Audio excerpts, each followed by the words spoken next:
All right, we are live. Good morning, Chung from Singapore, and good morning, Dato from Kuala Lumpur, Malaysia.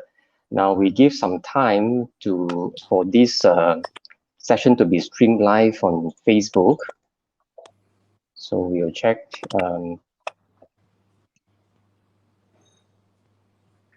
So this one will be streamed live on CALCC's Facebook page.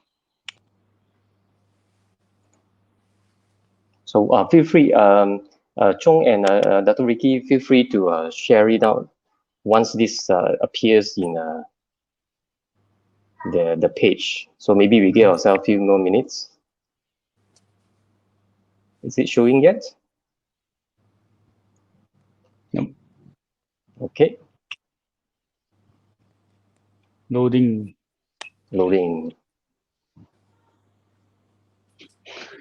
So when did it really start in Singapore?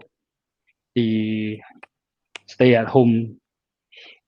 The measures I think started last month. It was in April, early April, first week of April. And it's supposed to end on the 4th of May, but now it's extended to 1st of June. 1st of June. One entire month. Yeah. I think we started after you guys, you know. Yeah, but I really hope that Malaysia will follow suit. That will end in will follow you guys till June. How come? Why? Chung from Singapore and good morning. Oh, I got it in. Why? Right. I think better get it cleansed out once for you know. I think so too, because I think if the thing is not cleansed by the time the MCO is lifted, then everybody will all go crazy. I think then there'll be another round of transmission, right? I think that's my thought. So. All right. I think people are just dying to go out now. All right. I think the live is on already, right? So for those who just joined us, welcome. Actually, we have not officially started yet. So still waiting for some of the friends to join us. For those who joined us, welcome to the CALCC, the China ASEAN Legal Cooperation Center. We are conducting a series of COVID law discussion. So, right, let's see. Share. Okay, Dato Ricky, have you managed to see the live already? Managed to share? Yeah, it's on already. You managed to share. It's on already, right? Okay. Chung, yourself? Yeah. Everything okay? Okay. Yeah. Okay, good morning, ladies and gentlemen. This is our first of the COVID-19 law series that is conducted by the China ASEAN Legal Cooperation Center. Thank you for all the friends who just joined us. I see a lot of thumbs up. Yes. If you are live, please give us thumbs up and lots of love. See ting ting ting ting. Yes, that's good. The purpose of this series of law is to gather the legal experts from around this region to understand the impact from the ordinary life, as well as to understand from the legal perspective.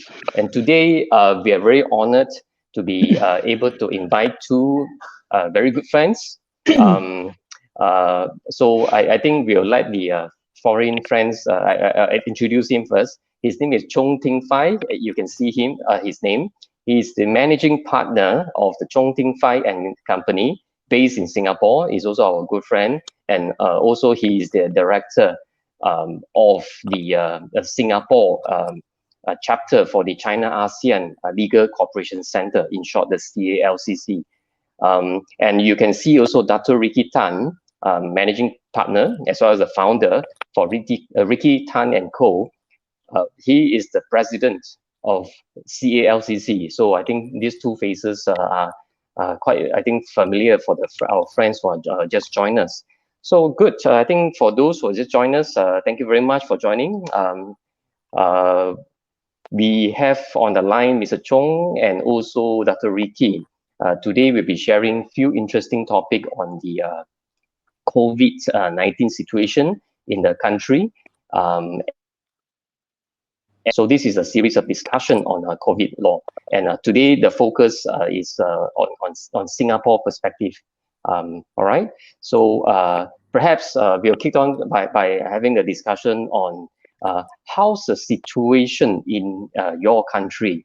We'll start with Mr. Chung, and of course we'll bring back to Malaysia, where Dato Ricky will also explain a little bit from the Malaysian perspective. But I think since today's focus is on the Singapore, so I'd like to hear from Mr. Chung, how's the situation in the company. But I think first of all, feel free to introduce yourself, what do you do, and before you actually go into this answering this question. Mr. Chung. And thanks, Yong, for the kind introduction. Yeah. Hello, Ricky. This give opportunity for seeing you. I haven't seen you for quite some time. Basically, I'm a lawyer in Singapore, and then I run my own firm. So the situation in Singapore now is not exactly too good, but it's not too bad. Yesterday, our Prime Minister did announce on TV that our closed circuit, we call it closed circuit, is equivalent to your MCO, will be extended until the 1st of June. I think what is worrying in Singapore is that because we have large amount of the immigrant workers that are actually now being tested slowly. So I think that there's a fear of that part. I think the cases that are uncovered every day from this group is actually quite alarming every day. And then now I think there are steps taken to house them and to carry out the tests on them and things like that. So as to the local populace, I think the growth have been around 20-30 cases per day. But I think that in view of the circuit breaker and this still going on, then they are worried there could be certain local reservoirs of pass around, somehow. So I think that then that will actually, with that, then the announcements came for actually more stringent measures for the coming month until the 1st of June. I think the most newsworthy item would be that now there's no more bubble tea, and then that created a run for bubble tea last night. On a lighter note, I think that's the situation here. But I think that by 1st of June, hopefully that I think they can able to tell the result of this of all these measures. I think we're also quite close to Malaysia because we started our CB right after your MCO. And I think that maybe, I do not know, I got the feeling that the two nations leaders are actually looking behind their shoulders when they decide whether or not to extend this, and another round. Yeah. So the circuit breaker, sorry, just want to understand, the circuit breaker in Singapore, are people allowed to go out to work or buy things or what? Because the MCO, the situation is quite different, right? So are you allowed to go out and work or buy things? No, initially, I think ours, we all work from home now. I think the same as MCO, but I think in the beginning it was, we also can't visit our friends or relatives. That is the true nature of the CB. But however, we can go exercise and marketing and things like that. But I think that has been sort of abused. And then they see large groups of people at the parks trying to exercise and things like that. And they also the people who actually go to do marketing is not like you where it's limited to one person. Only now they extort us to actually limit to one person per household. But before that, people take it as a family gathering. So the end result is that you still see large amount of people at the marketplace, trying to buy things. And then also some industries are viewed to be essential services. Of course, things like medical, things like computer repair, those we understand. But then it also extends to trades like bubble tea, like bakwa, and of which some people fail to see the rationale. But I think with this new round of measure, I think we are closer to what Malaysia is having now. Yeah. All right. So, Dato Ricky, you were about to say something just now? Yeah. But how does it affect the law firms? Were you guys already prepared much earlier, or house business? I think this is what. Yeah, so I think that for law firms, I think we know that it was coming, although there was no announcement. So I think that many who are running their firms like myself actually foresee this coming and then have actually implement. We started off as having alternate people working in the office, alternate team, the BCP model, but we know that this was impending. So I think that some of us who actually took the hint actually and got their act ready, I think then we're in a slightly better position. For some, there are also some law firms that are actually caught totally off guard. So now we actually work from home. In order to go to the office, you need some kind of exemption. You need to apply, which you can get, but it's only limited to certain hours. It's actually for you to go and collect your mail and do certain things, but it's not for you actually to sit down and work and file documents. So the court schedule basically has actually all the cases within this circuit breaker month has actually been adjourned to the period after that. So I probably will see another adjournment today from the Law Society and the courts. But we do have still have mentions in by Zoom, and we still have meeting with the prosecution by Zoom. So Zoom is being used extensively in such things, but and then I think that even before the circuit breaker, some of the accused are actually excused from appearing in court for their mentions in order to avoid a crowd at the court. So I think that sorry.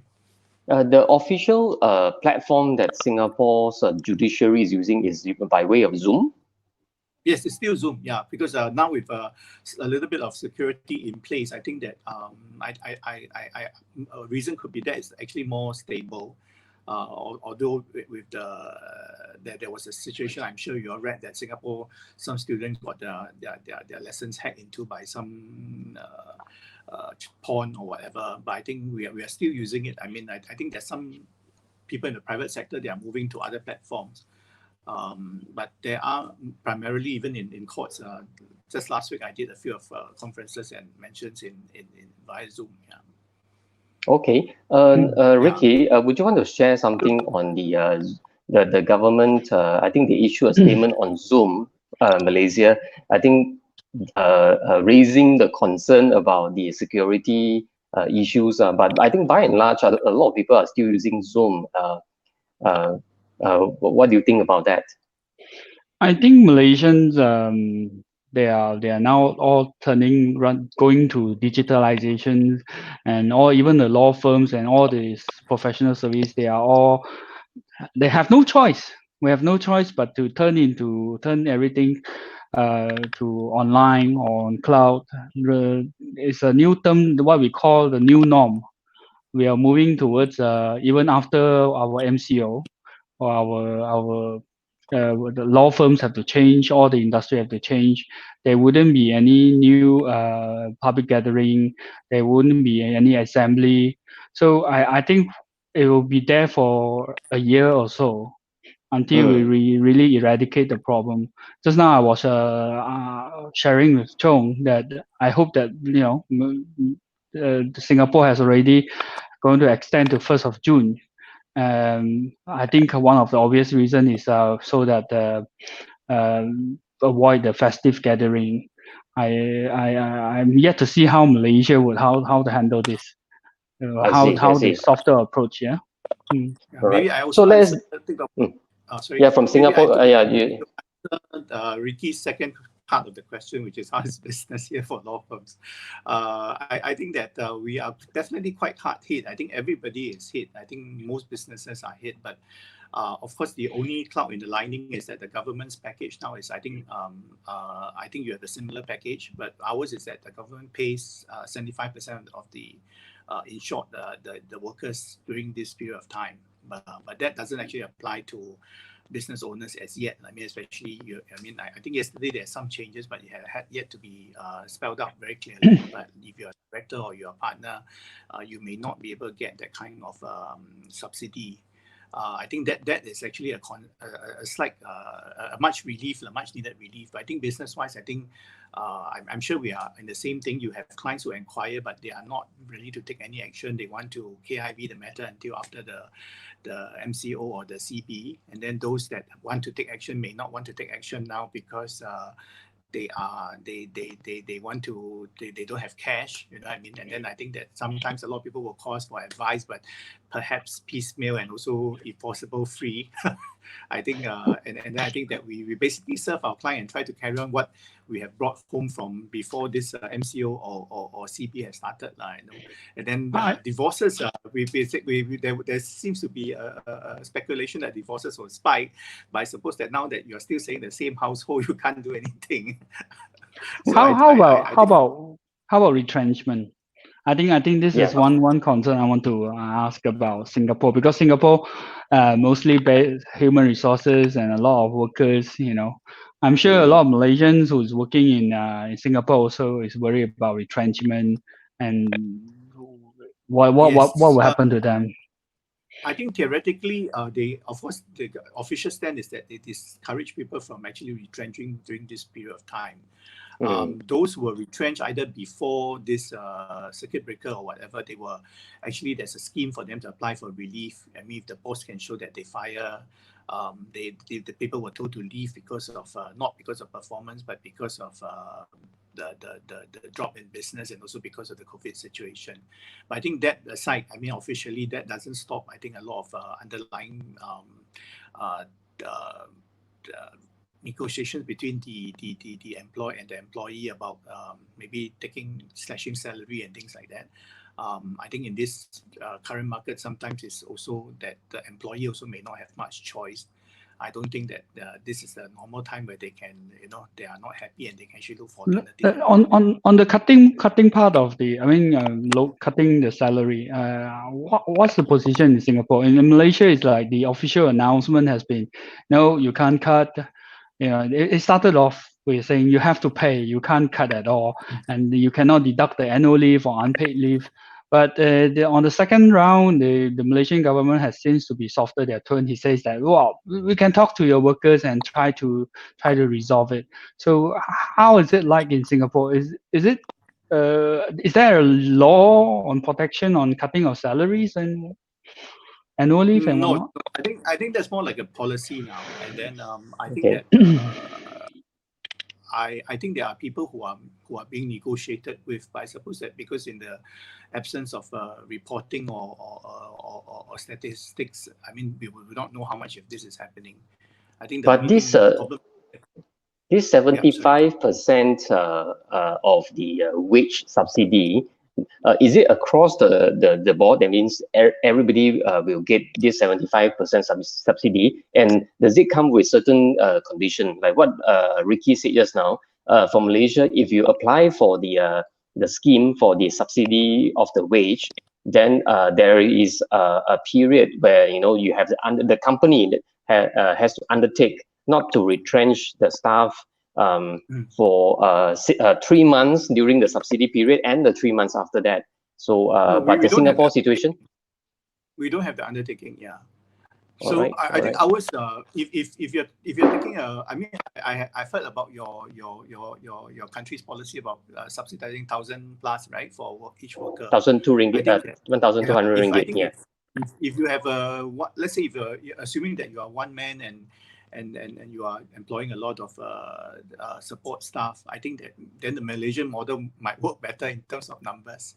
I think, but if you're having a lot of associates who with higher pay, then I think the Singapore model would be actually more make more sense like that. I mean, if I were to compare and presume that you can choose one model, I mean that's it.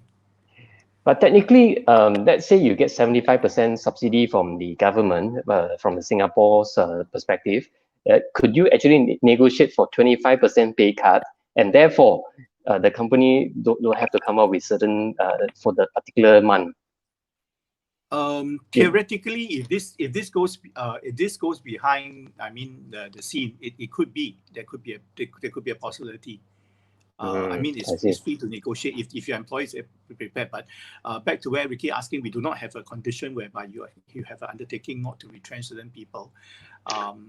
Is it paid directly to the company or is it paid directly to the business owner? I think they calculate the pay as of the first round was as of November. So whatever they are getting on November, so people may just check up the salary in order to benefit from this thing. Yeah. The November one calculate the staff, and then but must be permanent staff that cannot be part-timers, and then the whole chunk is actually credited into the, I mean, in my case, the partner's account and things like that. How about annual leave and unpaid leave? Is it a norm that all the workers, because I read some news that some workers are asked to go on unpaid leave. Yes. So yeah, but then the point is that the whole idea is some of them actually are actually asked. Different companies have different things, but like I say now, the problem is that there's no reaction from all this. This because there's nobody who can go back to either the ministry or the court to seek redress. So I think whatever happened I think there are many combinations from the kind of inquiries I have from clients and friends. So I think that a lot of people are doing what they're doing, but not necessarily legal and right. And I think that, but there's no filtration of such thing to know that whether such thing can be done or not be done until maybe this period is over. So this month, what's your experience? Is there a lot of inquiry about layoff or retrenchment scheme, or what's the scenario like in Singapore? Inquiries we have a lot. We are, we are trying to. I think that would be maybe the same situation as for law firms across the causeway. I think we are, on one hand, we are trying to finish the kind of tasks that are given to us earlier.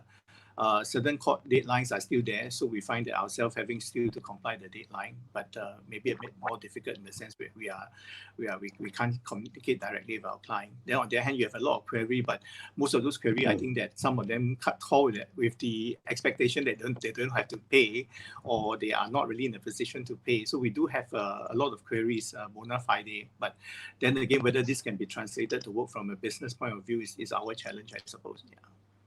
All right. So before we dive into other questions, let me just run through some comments that is, I think, posted by our friends on Facebook. For those who just joined us, welcome. This is the China ASEAN Legal Cooperation Center, CALCC's live. We are sharing the legal perspective with experts from Singapore and also from Malaysia today.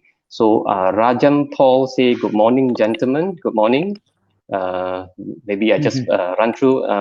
Hi, Dato, Ricky and Ting from Alan Tan. Rajam say, all good, all is good in life. Then someone put it, I like Chung's mustache. Yes. Okay. And yes, there's a question. Is bubble tea essential? So maybe we can take this question later, because we see, the news is quite fresh from the hour, and we see the long queue of bubble tea. SJ Go says that WWE is considered essential to Florida economy. So ... All right. So yeah, is bubble tea essential?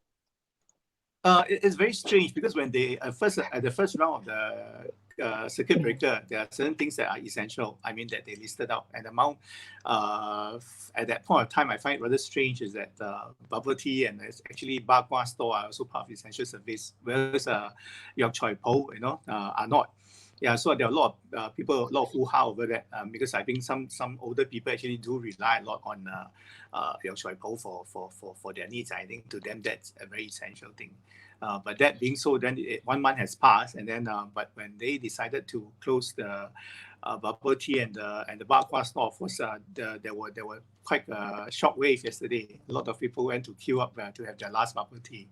So I don't know. I think maybe in Singapore, a large amount of people are just fixed to that bubble tea. I have to ask this. I'm dying to know. How about toilet paper? Was it being snatched up in Singapore as well? Yeah, I think initially during the initial period it was also snatched up. I think, but because of the fear. But I think that by and large groceries, I think we see, because in Singapore we rely on everywhere for food stuff and everything. I think there is an increase in price because I think that in some countries the food are just not being delivered here. I mean, or maybe they're not delivered here as efficiently as what they need to be. You know what I mean? Yeah. But so the funny thing is that barbers were essential service, but lawyers are not essential service in the first round. I've seen a lot of Malaysian masks being sold in Singapore. facial face, the face three-ply face mask. It was all sold in Malaysia, in Singapore. Yeah, because Wow. in Singapore, I think what happened was that initially we do have a shortage of face masks. So I note with admiration that you were able to actually gather some masks and then donate to China at that point of time when they need it most. But for us, if we can't even get it for our own families, not to mention. But I think now masks seems to be available here, I think, from various sources, and there's a lot of scams arising from this get rich mask scheme kind of people. A lot of people are really being scammed by this whole thing.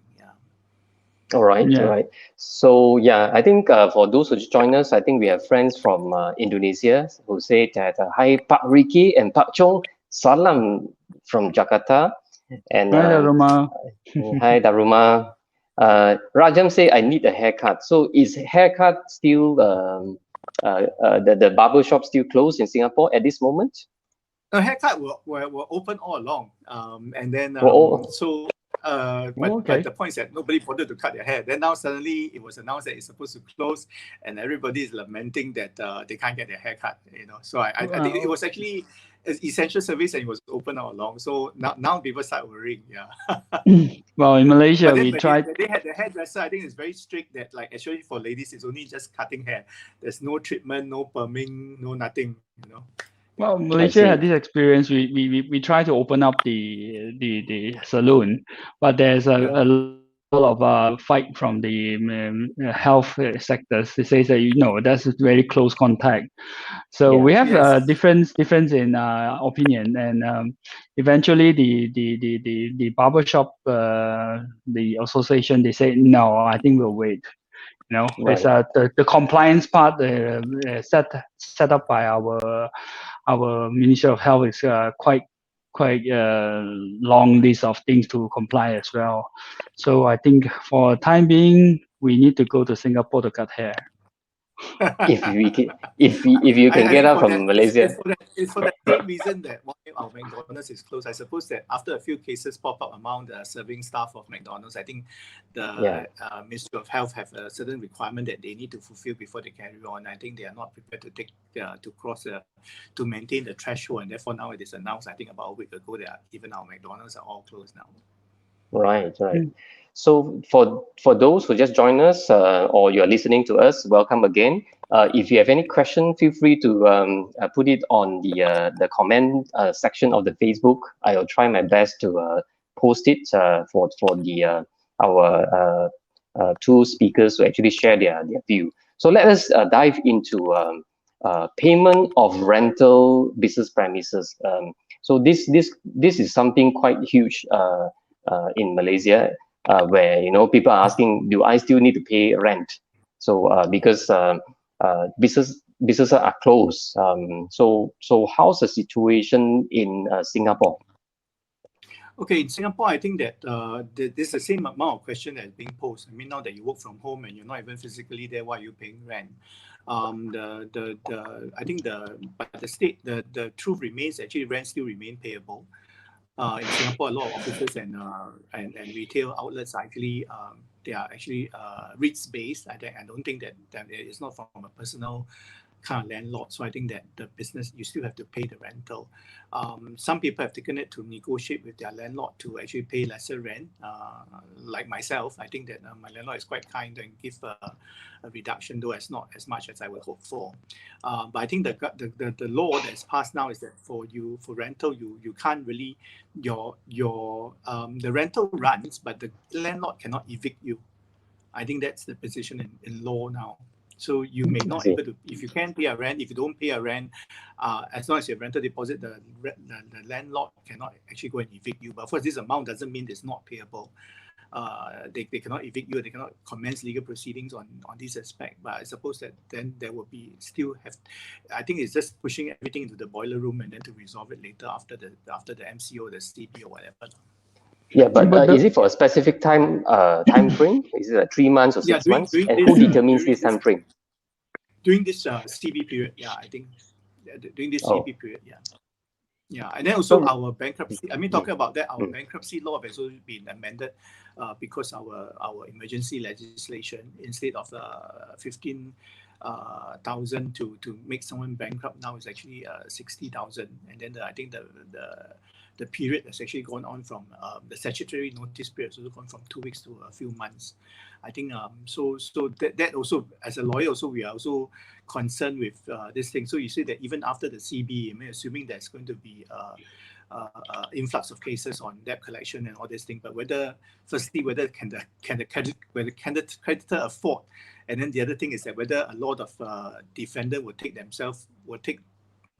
this COVID as a shield to try to actually thwart all this action for recovery. I mean, I think I can foresee that being the case.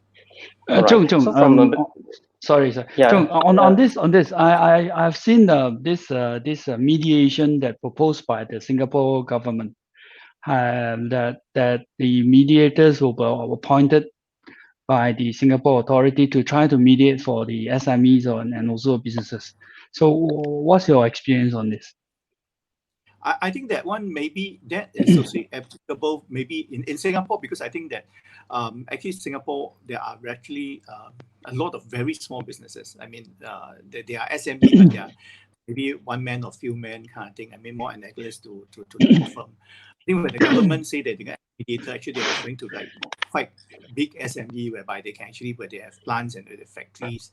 But I think the government cannot really be actually having enough resource to actually mediate for any corner kopitiam or barber shop or whatever coming along. Yeah, so I think that that is the prevailing the atmosphere here. But I think that at the end of the day, I think it also needs the understanding of all these parties to come together and talk. But then again, like I said, that when it comes to mediation, of course, sometimes we always think of the win-win situation, and I think that the challenge will be actually to find the win-win situation for both parties after, which will be diametrically changed because as a result of these 2 months. Right.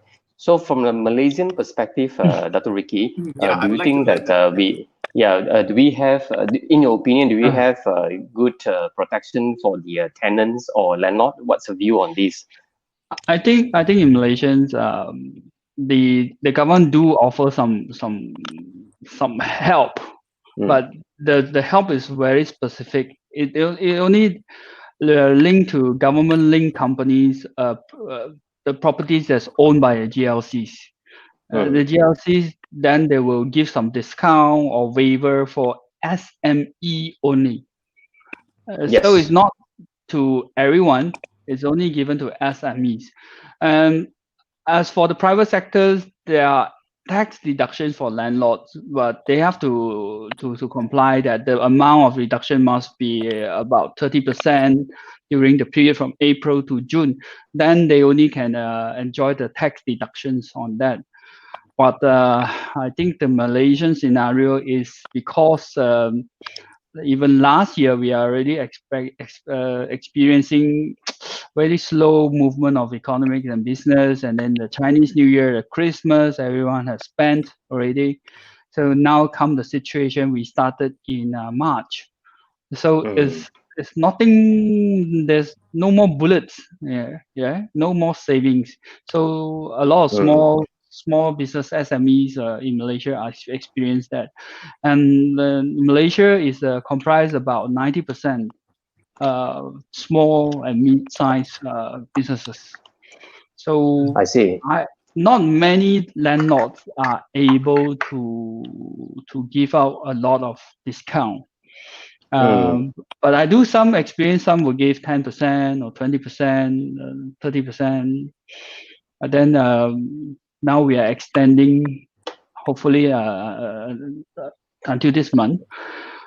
So I think there's a lot of pressure on the landlords here as well. Like I say, Malaysia has proposed also the winding up rules to increase the amount, and also the fact that lawyers are not working. I saw the mechanism is not there yet.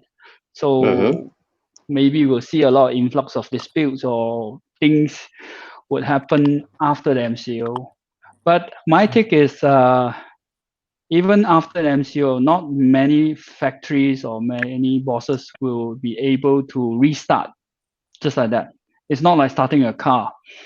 They need to find their resources, they need to find their raw material, and they have problem in transport, logistic.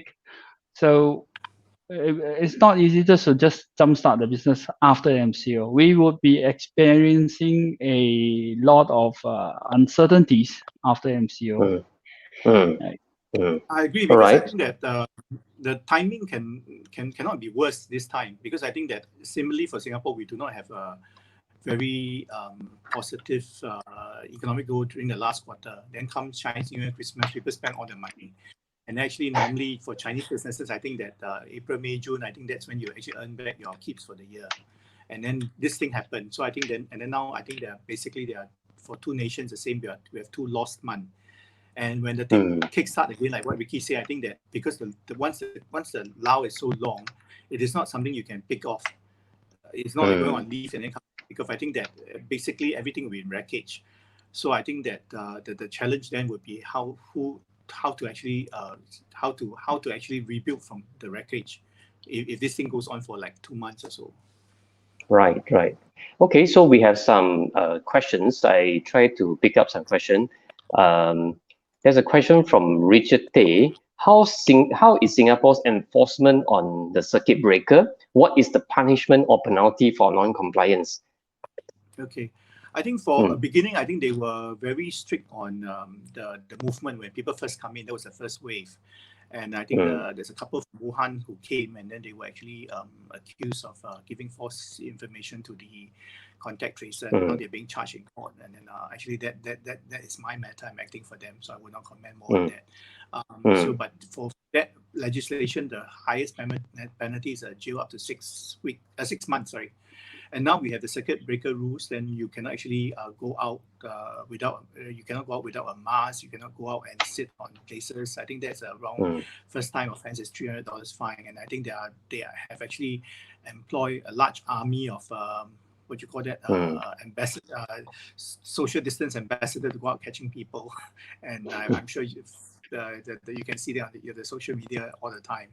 But unfortunately, those people who are being caught, some of them are just old people with nowhere to go. I think that they are the really people, the delinquents sometimes are not caught because I think that if they drive around, they do certain things. I think that's the hidden reservoir that our government is so worried about, and why the extension for this further period. Chung, I'm actually quite interested in how the government track the delinquents. I read somewhere there's a software and it works with your handphone and you have to send in the law. We're encouraged to. It's not mandatory. We're encouraged to download it, but for some people, citing privacy as an issue, are not prepared to do that. I see. So I think that, I think it's a tracker program, or how does it work? Especially you need to send the location of where you are, and you also have a snapshot the where you are. They want to check whether you are social distancing or your quarantine, self-quarantine. Those are only people on SHN. I mean, for the average populace, I mean, even downloading the tracking apps doesn't require you to report to any authorities. I mean, it's just that they have means to find out where you are. Right. So the next question is, does Singapore provide free masks to people? Yeah, that's a sensitive issue, because initially I think that probably we didn't have enough masks, and the government think that it's not necessary to wear masks. But I think now it has become a total about turn that you have to wear a mask the moment you step out of your house, even to water the plants.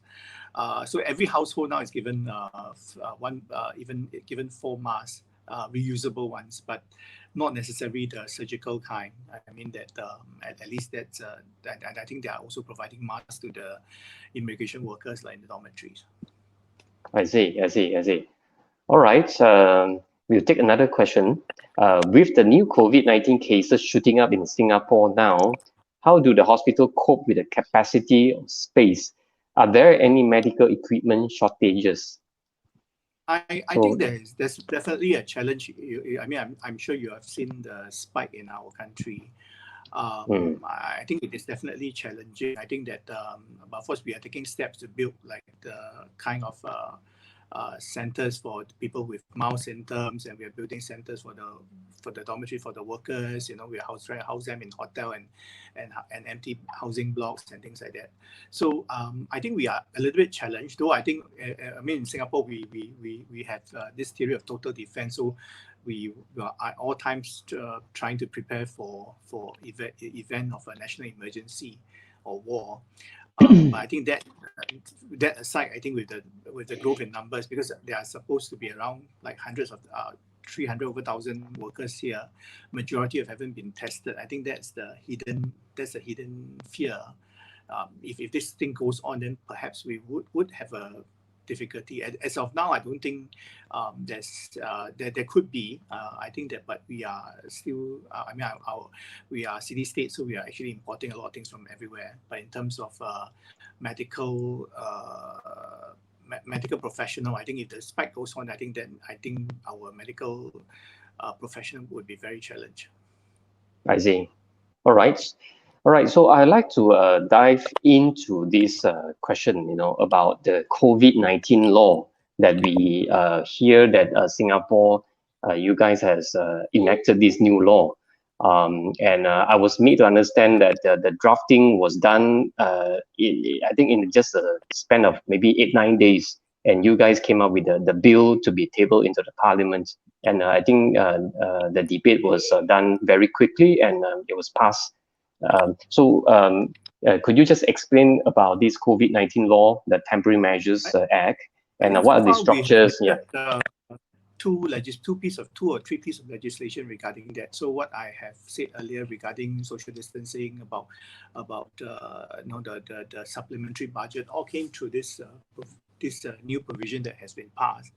But first, yes, we passed it very quickly and actually without much consultation. I mean, not exactly the ideal democratic scenario of how a bill should be passed.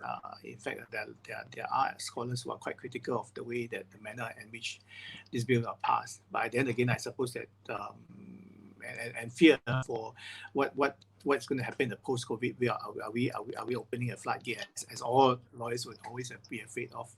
But then again, I think that given the urgency of the situation, I think that most normal people are not complaining, at least for now. And then I think that it is better to have to fall back on a piece of legislation for certain things that are actually passed as instead of being without the law, it's only a policy, it's only an exhortation. But with a law, then you're in a position to impose fine. You are able to mandate people to do certain things. I think, and that's important, I suppose. All right. For you guys, you don't have a piece of legislation yet, right? Yeah, in that sense. We don't have one specifically that deals with COVID. We don't have one, but we have policies coming up. We have indirect, for instance, HR matters. We have directives or policies on the human resources, and on the regulating on the movement, we have the MOH or the MITIs. They're coming out with policies and whatnot. Of course, in May, we may have one day of sitting of parliament. We don't know what will be tabled, but there's also talk about our SSM, the company law will be changed, whereby the winding up threshold will be moved up. But as of now, it's not gazetted yet, or how it's going to work, we are not sure. But the fact remains that because the lawyers are not working and the enterprise are not working, I think everyone is still quite protected for the time being. Nothing is ongoing. Yeah. So that's the practical side of it. We also passed COVID, during this period, we also passed a very quick piece of legislation that allows for our general election to be held during this period of time. I think that is actually even more controversial. Yeah. So I think that the government stand is that they could be calling a JE within this period of time, because they say that democracy doesn't sleep. So even without COVID, then the G should take place. And I think the opposition is concerned that with this legislation and the mechanism put forth in this period, then they will be quite disadvantaged because compared with what the state operators have. I think that's more controversial in Singapore than the COVID measure, the anti-COVID measures. So But you how does the voting take place then? If it's still under the CB? I Could be think online. then you may have to vote by social media or whatever, you know. Go online. like you vote for your friend's Facebook, you know, whether you like or whatever, you know, and then all rallies will be actually, it can be done by way of How many likes on your Facebook? Yeah. Yeah. So it's a game-changing thing. I think that So I think that then, of course, the thing is that if it is actually if actually advantageous to the government, then such things may also be left behind as a legacy after this COVID situation. I think that's what legally trained mind people will always be on guard against, I suppose. We are also looking at this in the sense that the companies are encouraged to have their virtual AGM, but of course that depends on your M&A whether it does allow or not. But then the SSM is our company's regulators are quite open to the fact that you can try to do the virtual AGM. And I think our societies as well will be moving to that way of future AGM and votings. Well, we'll wait and see how Singapore does it. We'll learn. Because at this moment, Malaysia, we are using bits and pieces of legislation by amending here and there some guidelines. I think Singapore's experience is that you put it under one COVID law. So from there, I think it's perhaps it's a more holistic, perhaps, because at this moment, actually under the MCO, we use a law that was passed in 1988. So prior to this MCO, I think a lot of people are not aware the existence of this act called the Prevention and Control of Infectious Disease Act 1988 in Malaysia. So but because it was, in my personal opinion, because it was enacted in 1988 and the penalty is not that high. If you, I think someone asked about if you do not observe the this movement restriction, then what is a penalty? It's 1,000 ringgit. So now we're seeing that a lot of Malaysian still walking around and things like that. Perhaps due to they feel that 1,000 ringgit is not something that is huge. But you have to look at the currency value in 1988. I see on your, I think you seem to be suggesting that you are one of those people that are advocating for a COVID law in Malaysia. It was apart from the reason that you have stated, is there any other reason why you are advocating on this stand? I think that there should be a holistic law to address the issue together under an act. And specifically on, I was focusing on the contractual obligations, during this thing. Because at this moment, if you're renting premises, like what you say just now, if you don't pay, then they are able to evict you. There's no protection for the tenants at this moment, especially the SME in Malaysia. There's no legal matter of staying the whole thing, right, in a sense. Yeah, so everybody say, oh, please negotiate between landlord and tenant. But when I mean, if the parties can agree, then it's good. But if they can't, then they must fall back on certain pieces of legislation. So I think that is one thing. On the other hand, a lot of I was also advocating on the construction contracts. Because there are massive construction contracts that is ongoing in Malaysia now. So due to this period, you can't build. So then what happened? The sale and purchase agreements, for example, you're unable to fulfill obligations of payment or even the delivery of the house to your purchaser. So what will happen? All these things, because I think the question of penalties and damages, the agreed liquidated damages will come out. The question is, during this MCO period, who will be liable? So I think this is one of a few focus areas that I was advocating. Yeah. Now I understand better. Yeah, thanks. All right. So it's not this law is not as easy as it is to balance the right between the I would say the payee and the receiving end, because it can be abused in the sense that some companies will try to rely on not to pay at all, while they are having the means and capability to pay. So because of that, that will also stall the economy, because Yeah. nobody will be paying for a year or down the road. So how does it work? It's chicken and egg. If you don't pay me rental, how could I pay my loan to the bank? If I don't pay the loan to the bank, how does the bank release the balance purchase price to the purchasers? So it goes one round. But of course, Yeah, everyone especially will say, if this yeah, go lockdown on. period to extend, I think all these things will be very difficult. Will be very, very difficult. I think if you're talking about 1 month of stay or exemption, I think it's something. But if you talk about more than 1 month, 2 months, that means 1/6 of a year in terms of annual rental value and things like that. I think that's going to throw the whole system will collapse in that sense. I think the reality is the small timers or the mid size, they could just sail through the storm. I think the problem is the big boys, where whether they work or don't work, their cost is running, their interest is running. So Yeah. that would be the biggest problem I think attributed to. the two ends that are most affected, I think, in this crisis, if I may use the word, is that either the very big players and also the very poor and maybe impecunious clients and individuals. I think that's going to be very tough. Yeah. Yeah, because even if you talk about housing, even if they are cooped up in, I mean, if you coop up in a decent sized house, at least you can move around. I mean, but if you have a whole family of 4 or 5 in a very small proximity in a small flat, I think that's going to, I mean, mental issue will arise, and also and as I see economically, it's also very, very challenging. So you'll be seeing a lot of divorces coming in from Singapore?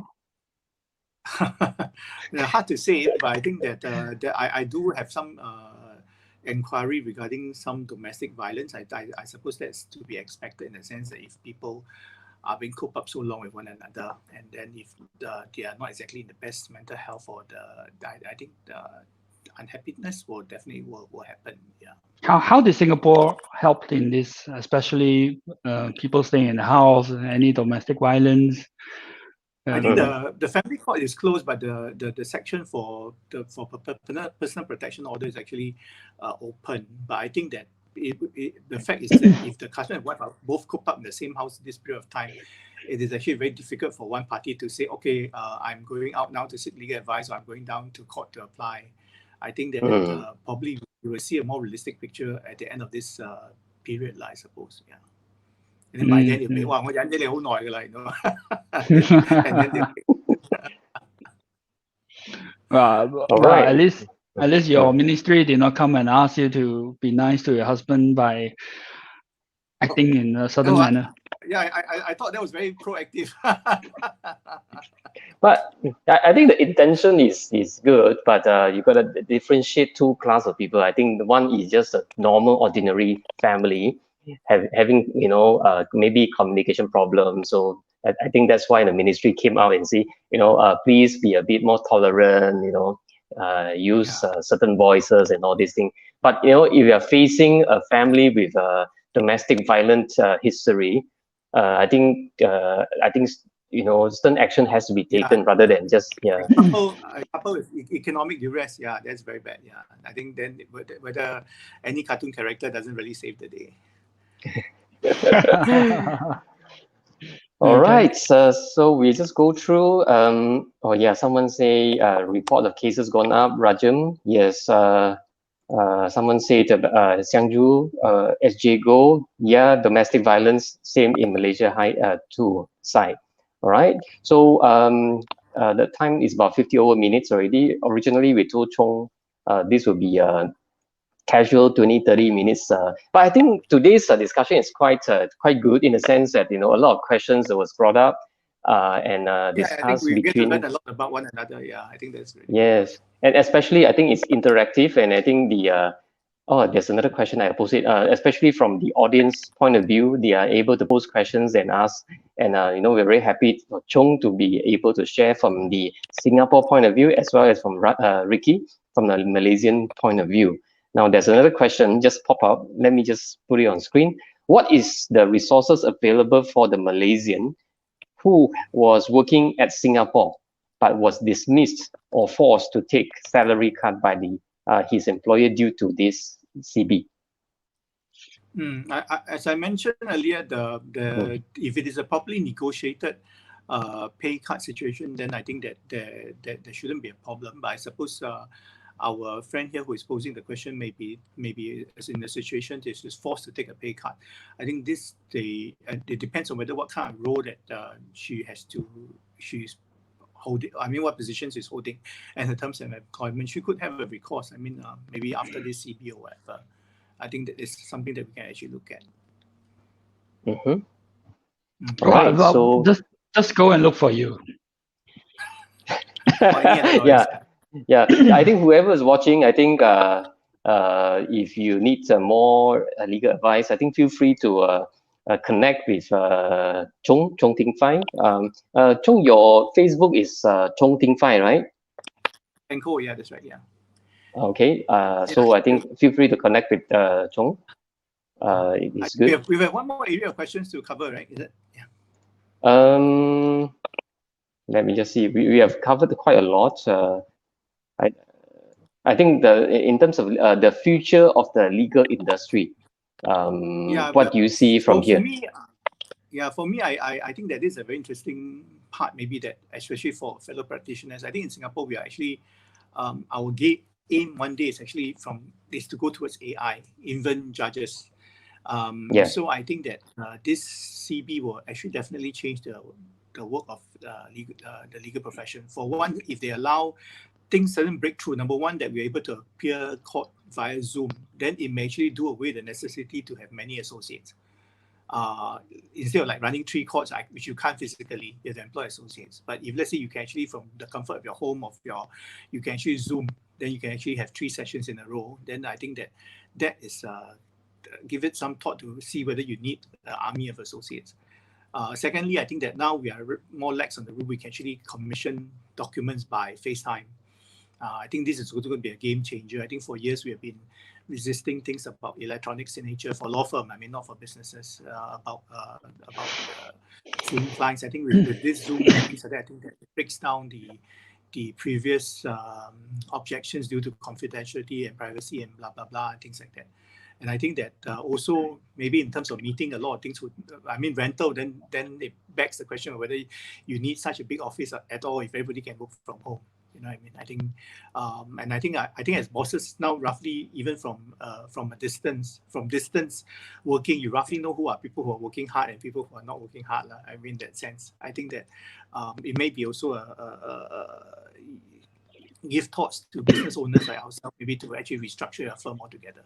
In which case, then I think that then it may also pave the way for easier cross-border collaboration, which maybe now we are some at least some lawyers are not very familiar or averse to. I think the world will be quite different after this. Things that are introduced now and things that work, then I think that people will see there's no need to change it. I suppose that the true winners are the people who can actually foresee what the changes here, what are going to stay, and because of what the changes are, will be actually implemented as the norm.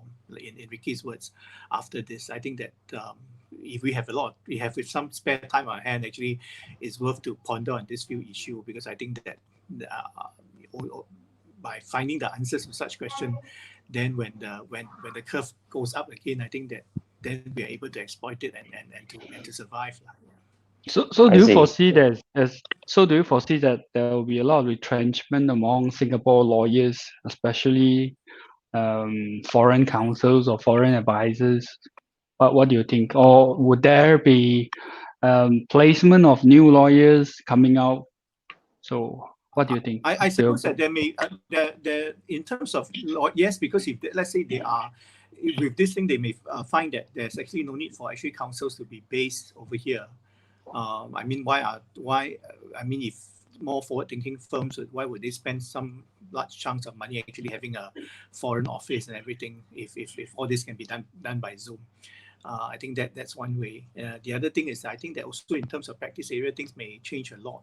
I mean, maybe arbitration would be in the increase. I think, normal lawsuit, I think that domestic lawsuit may not be as positive, like I said, that because I think that everybody is just out of breath at this exercise. I don't think anybody can take on 15 rounds with another opponent in court. Yeah, so maybe, like I said, that maybe corporate restructuring would be an area,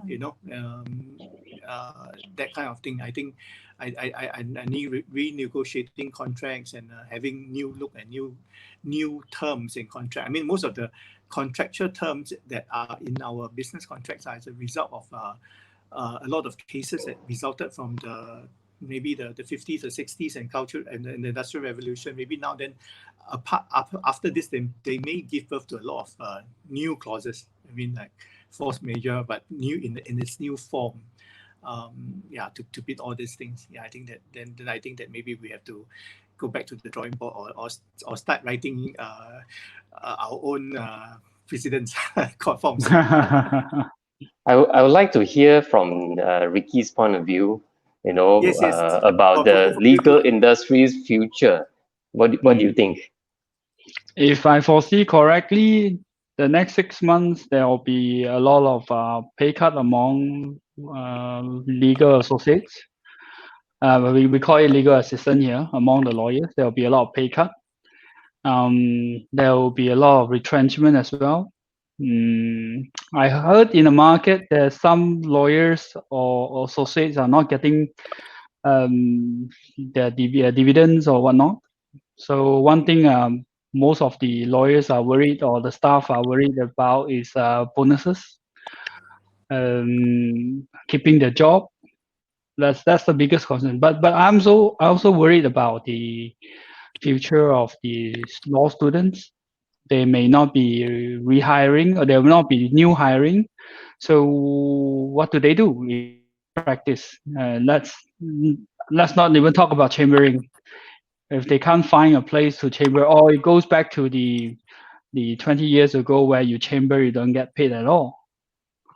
So it all depends on the how the company or how the bosses or their masters will work around this.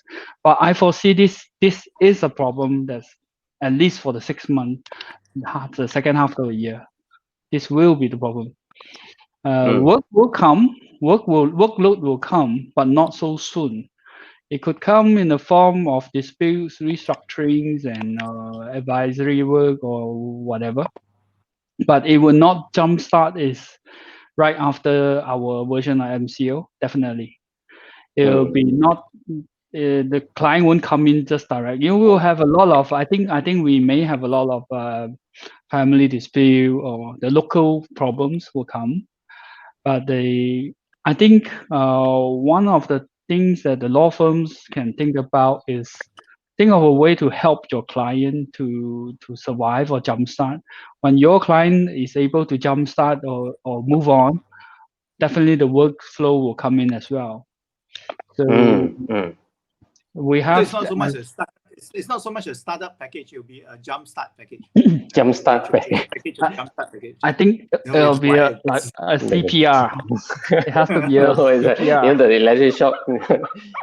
Yeah. Maybe we should have a cross-border package. Jumpstart package to post-COVID. Yeah. All right. So any concluding remarks from Chung?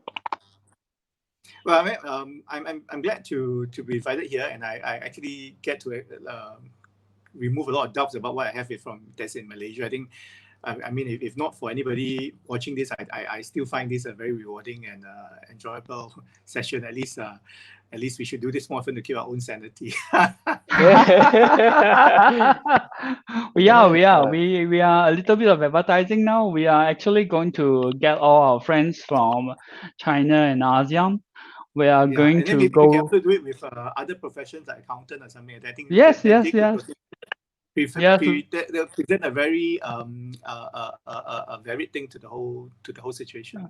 It doesn't really have to be 100% law-based. It can be associated with business community, things that we can exchange and we know we need to know about. And the other day we just found out in China that it's mandatory that you get paid for a month after their version of restriction of movement. Thereafter, they can negotiate and just pay a livelihood, a stipend. So the balancing between countries or regions or province will be different. So I think sharing of this kind of information among our associates and friends will be very useful for us. At least we can plan where to go next, which kind of businesses we should definitely we're not going to tell our client to invest into mask making or buy mask from the internet. You have to be very careful about that. If you want to go in the medical line, you have to really look about the industry in medical line. Just don't jump into it. So of course, I think Chung, you'll be responsible for Singapore. Rally up all our friends. We have a few more runs. Yeah. Okay.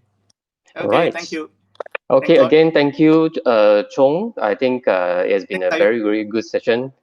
Thanks, Ricky, again, for putting up this together. I think I'm very, very happy to see that a lot of friends join us today.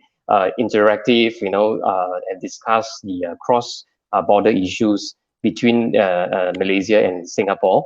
And we hope that the future sessions, whoever are watching now, you'll be able to share it. Please share this video to as many people as you can, so that we can share all this knowledge and also resources among different countries.